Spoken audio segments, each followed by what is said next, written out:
Hello, everyone. Welcome back to Dive In. I'm Kristian. Hey everyone, Jessica Vandenberg. How you doing today? It's actually Friday morning, so we could say good morning if people actually listen in the morning. Good afternoon if they're listening in the afternoon. But we're glad you're here. Right. Thanks for joining us today. And I think this is going to be a continuation of our conversation from before, which is kind of like the umbrella of women in politics, sexism, and Jess and I were talking earlier. I was like, feminism, and I can talk about feminism. And I actually think that that's a very broad subject, but I'd love to hear your thoughts on this, Jess. I know you and I have talked about it before, but, and, kind of like what feminism means to the new generation. But first, I want to say, or, do a little shout out to my people in Florida. Yes, after everyone in Florida, thinking about you guys. Hurricane Helene, and I grew up on the Florida coast. I know what it's like. And I saw something on Twitter or X or whatever that was kind of funny. It had a photo of the like a screenshot of the radar of the hurricane offshore, but marching inland, right? And it was like, this is like waiting for your father, like when you're a kid and you got in trouble and you're waiting for your father to come home to give you a spanking. And I'm like, yes, that's true. We were in that era. Yeah, we were in that era. Yeah. And so, you've gotten in trouble with your mom, and your mom says, wait till your father gets home. So you're just waiting for your father to come home, and you're dreading it. And that's what it's like waiting for a hurricane. And I think that is spot on. Really? Your mom didn't have a fly swatter like my mom? Oh, shoot. Yeah. My mother loved the fly swatter. Listen, I'll say this about, and we don't have to have a big conversation about this, but, my parents. Maybe this is part of all of it, to be honest. Yes. So I grew up in the 70s. I mean, that was the bulk of my childhood. I was, by the early 80s, I was a preteen. Okay. So, but I will say this about spankings. Okay. I did get spankings, but right around age eight or 9, they stopped. Oh, okay. And then it became, because my parents they're very logical about it. They chose to punish in ways that I would respond to. So at a certain point, there were other things they could take away or that had a bigger impact. Right. So, again, so I don't feel like I was beaten or anything like that. I mean, and I think it's sort of a normal course of action. You had to make him really mad to get to that situation. Yeah. But I don't remember that being something that stopped at 8. But it was not effective. It's not necessarily an effective tool. Well, no. And I see this to people who, mostly it feels like non-parents. I say you kind of have to decide whether you're going to do it or not. Yeah. Because and I decided early on, no, because I had to go through, when you become a parent through adoption, you actually have to go through a lot of classes and decisions, like, if you die, what's going to happen, and all that kind of sort of stuff before you become a parent, so you had to think through these parenting processes. But if you're in it, it's different. Yeah, it's different. And then you're like, if you've decided not to, and that's what people say, oh, what do you think? And I said, well, I think, no matter what you do, it's not my decision. But if you're deciding you're not going to do it, then, and I don't think it works very well at all. If you're deciding you're not going to do it, then you have to decide and stick with it. That's right. That's right. And I will say that, I didn't go into parenting like, I'm not going to do it, but it didn't ever feel, it was never a knee-jerk reaction. It never felt comfortable, but so it's just, that's interesting. From the hurricane to the spanking. Well, and then you can identify with this, I'm sure, Jess, but I remember most of my spankings were because I was acting up in church, and I would give... And I would get the side eye from my mom, and she would be like, she'd warn me like 2 or 3 times. That's the other thing. She'd warn me, and she'd be like, okay, warning number 1, warning number 2. And then I'd get the come hither. We're going out to the car. You didn't want to go to the car. That's not the mint. I got a mint for you at church. That's a whole different thing. Yeah, we're going to the car. I know.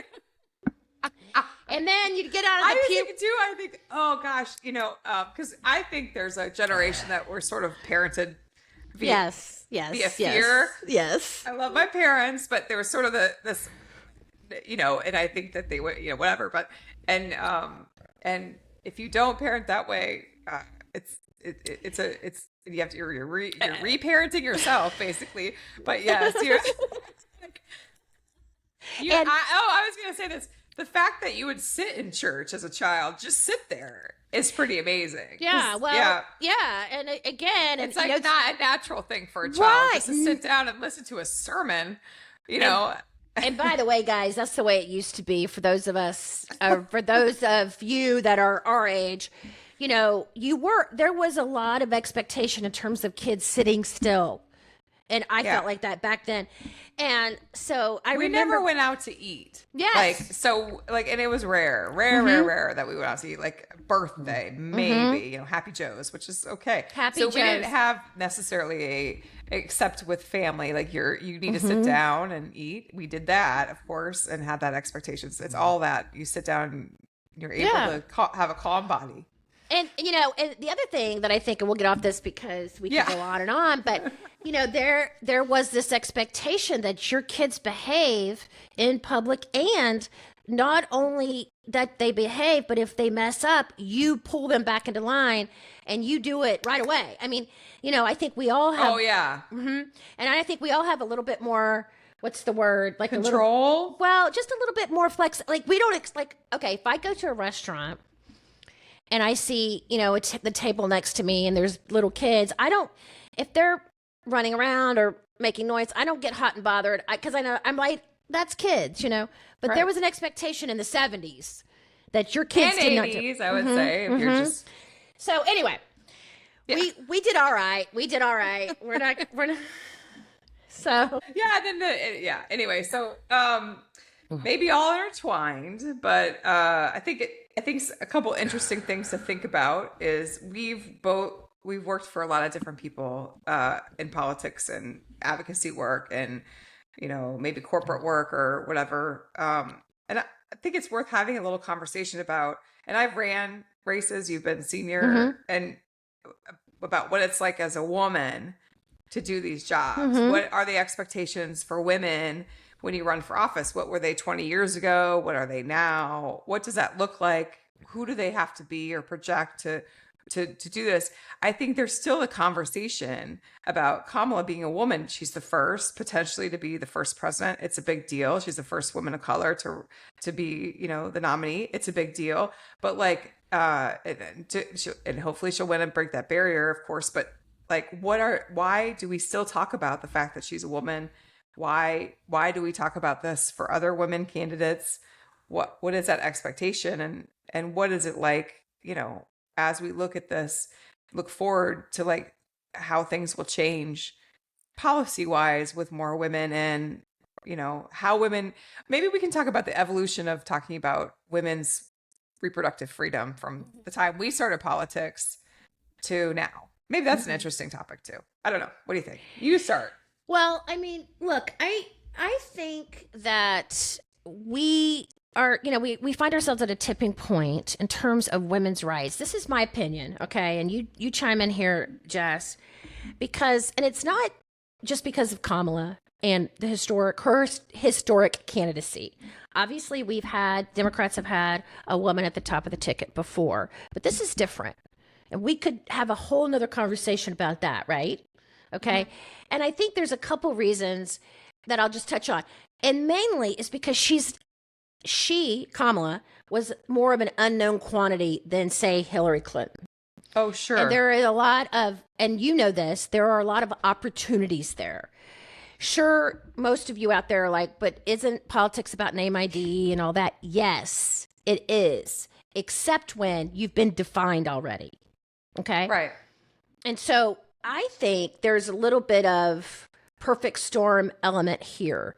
And when it pertains to Kamala, we've talked about these before, which is she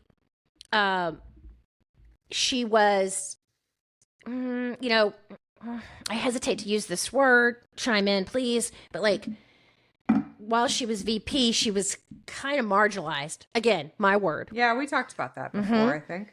And I will say that she handled it like a champ, but that's, like I said, another conversation. But she was marginalized as VP, so therefore people really didn't know that much about her. True. Right? Then, the truncated campaign, because Joe Biden was at the top of the ticket. He resigned, he stepped aside. She became the nominee in June, which is late.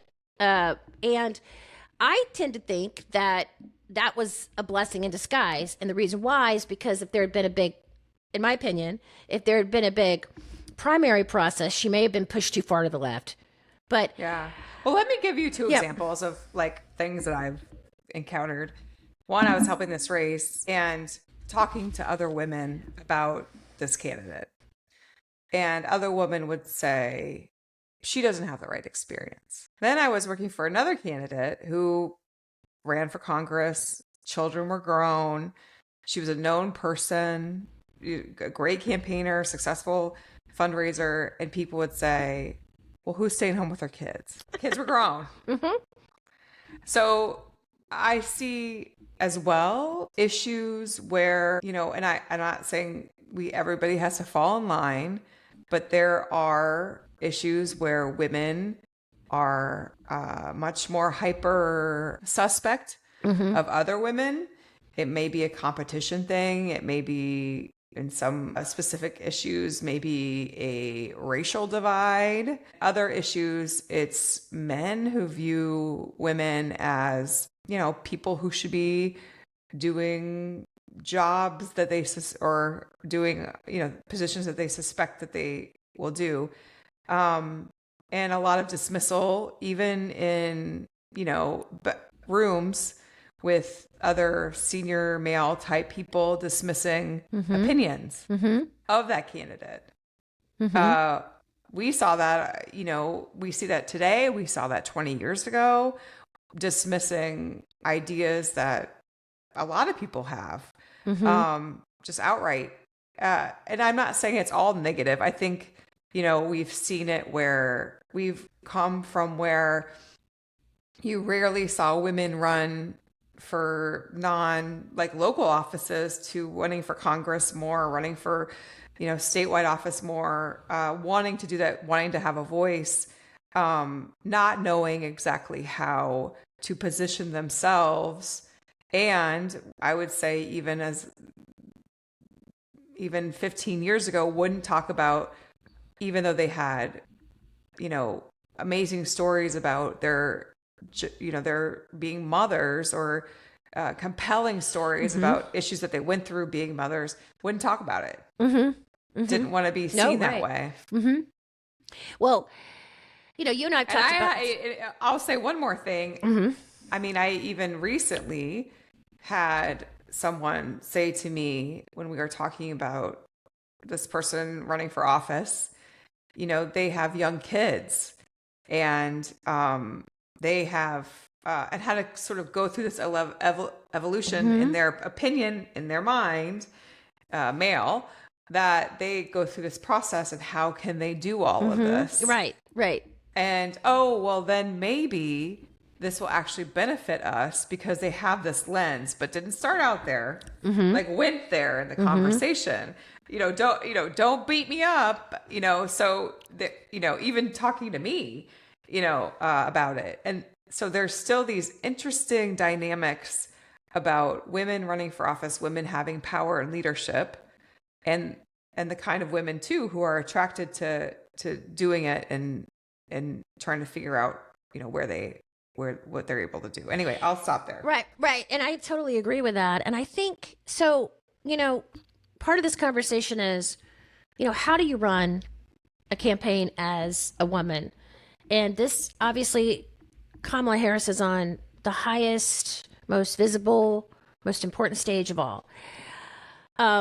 And you can't talk about that without talking about the opponent, right? Because that's a big piece of how you run. But, and I used to say this about Hillary. Hillary tried to run as a man. You can't do that. And it doesn't work. Let me put it that way. It just doesn't work. And I'm not saying she was wrong to think that at the time and all that. I mean, all those things. She didn't do anything wrong. But it kind of lends itself to this conundrum of running as a woman, because there are these weird baked in expectations about how you're supposed to present yourself to the public.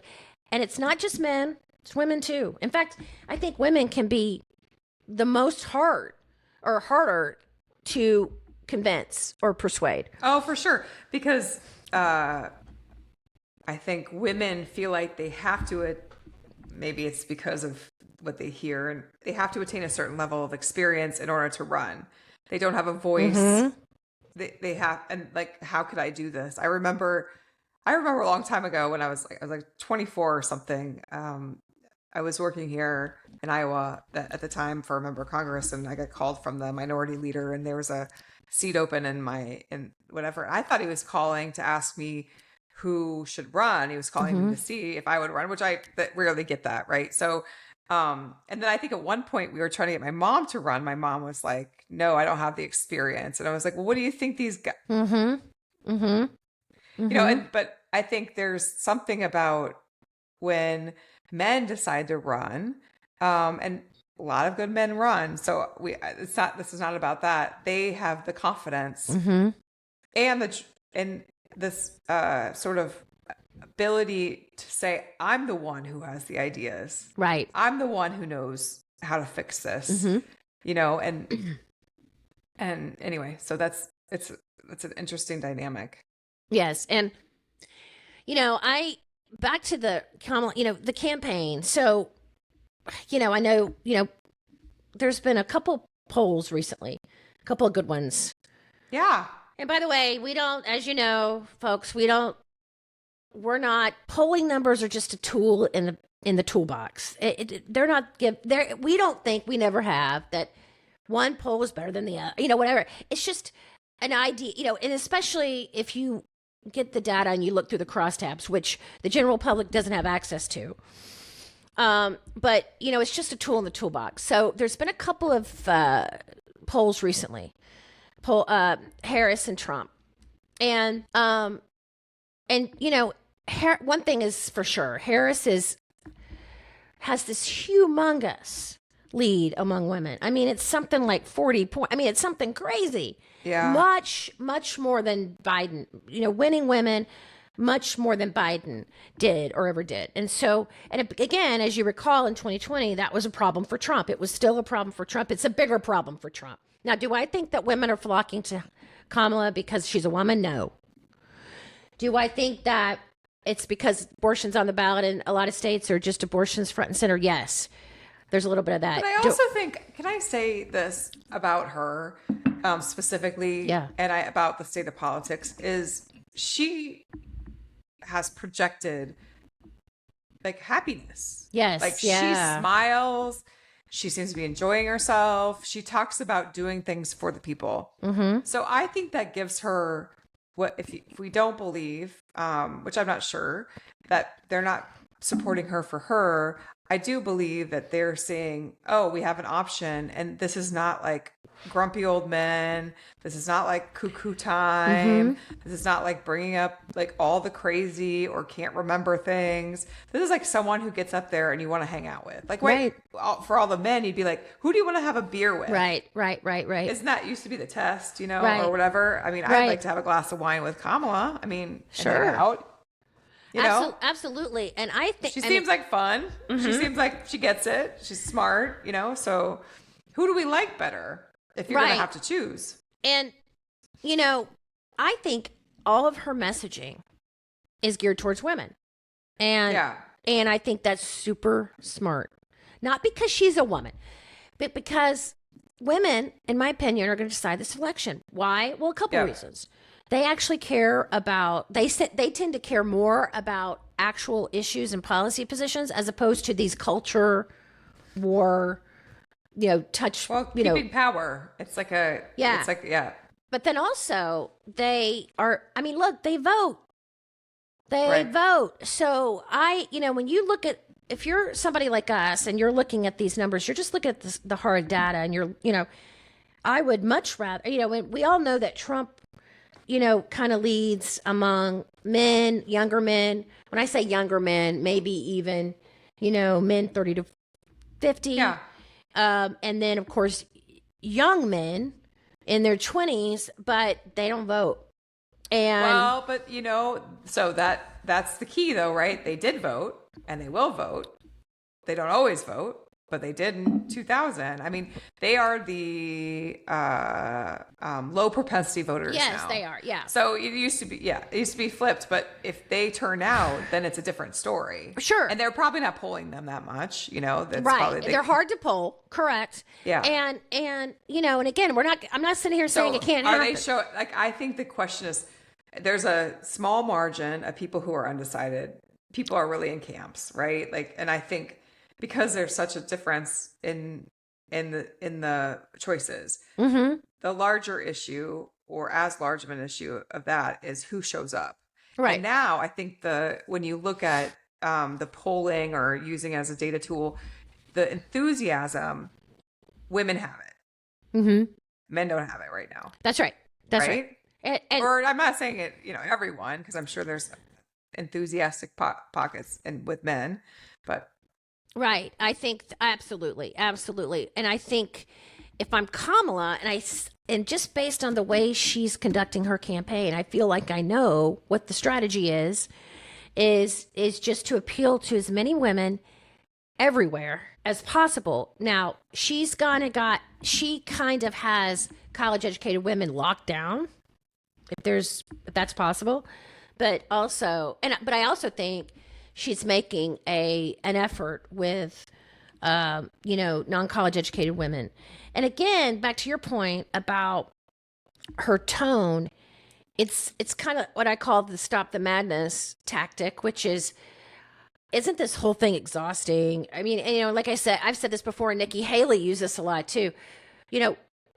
Aren't we just tired of the chaos? And then Trump, almost on cue, you can tell that his people are seeing the same numbers and try to talk to him about it. right. You're bleeding support with women. You need to do something about it. Instead of actually doing something about it, he goes on Truth Social and, rants about how women shouldn't be thinking this way. Right. So I don't know, obviously, what this means on November 5th. But I think that I go back to what I've said recently so often. I wouldn't change much. If I was advising Kamala Harris, there's not a whole lot I'd change. Right. In terms of her, and again, I saw, well, this is not separate than this conversation, because we were at, the other night we were at having dinner out, and it was kind of a sports bar situation. Not exactly, but they had some sports on, and so there was commercials. I don't get commercials. I don't know if you're getting commercials, but the Trump commercial on the baseball game or whatever was all about her with transgender, sort of like this, the scare tactic thing that is happening. So I think what that's what they're trying to do is bleed into that, what those demographics that you were talking about a little bit, and creating this sort of fear thing. Not sure it will work if it just is drowned out. But that's very interesting to see, that piece. Yeah. And I mean, look, again, if you try to run the same campaign again, it's hard. Look, in my opinion, the chances aren't good it's going to work again. I mean, we know this is campaign politics 101. Right. It's and I think that's kind of, this worked in 2016. And I think that this idea that you can scare people into it. Okay. There are always going to be people that you can scare into it.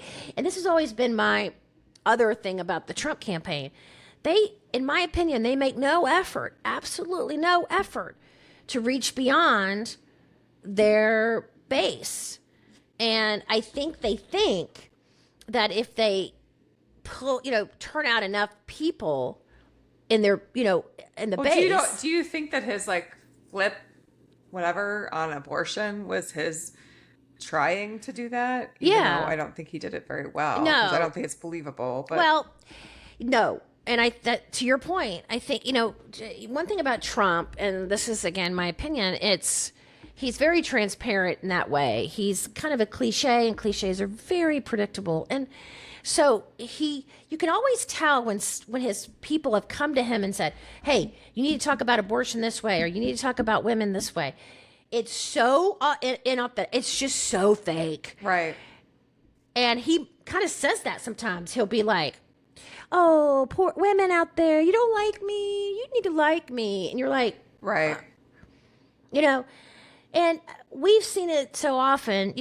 These politicians getting into their silo. It's an echo chamber. They only hear good things. They think that everyone believes or agrees with them or thinks what they're doing or saying is working. And it's just, I think that not only can the Trump Vance ticket not message to women, they are anti-woman. I mean, flat out. Like, they might as well, have it tattooed on their forehead. And for some reason, they think that's gonna work. Now, I'm not gonna sit here and say that it's not, because we don't know. Yeah. But no, I think you're right. But looking at, let's like move past for a few minutes. Yeah. The presidential. What do you think about when you see women in politics today? Who do you really turn to? Who do you like a lot? Who is like interesting to you, or who do you think is the future? Oh gosh, the future for women. Well, there's all the governors, and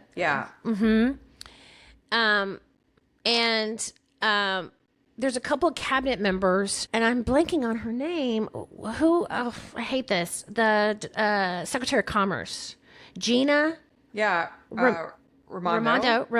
Thank you. From Rhode Island. Yes, I like her a lot. She's pretty moderate, so she might be too moderate for you, Jess. Okay.